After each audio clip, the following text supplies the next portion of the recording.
আজকে আমাদের সিমেন্ট আর ছড় ঘরে আনা ছিল, তো গাড়িটা আনতে আনতে ফাঁসে গেল। এইখানটা এত কাদা হয়ে গেছে যে গাড়িটা ফাঁসে গেছে। তো গাড়িটা এরকম করে কি করে হলো তো বলা যাক আজকের। তো ব্লগটা এখান থেকে শুরু করা যাক। তো আজকে আমি চান টান করে রেডি হয়ে গেছিলাম আমাদের ছেলেগুলোকে পড়াবো বলে।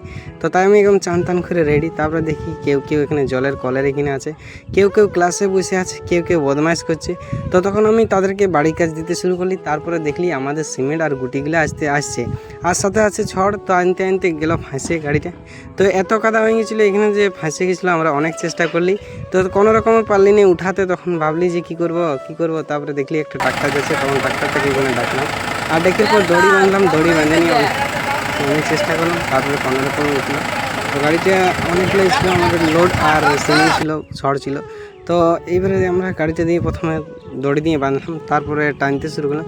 তো প্রথম চান্সে উঠলো না, তারপরে আরেকবার টানলাম, তারপরে গাড়িতে ফাইনালি উঠে গেলাম।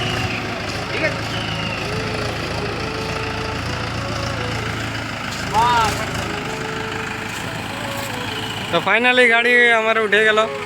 আর এখন এইটা আছে সিমেন্টগুলা, এবারে এগুলা আমাদেরকে খালি করতে হবে।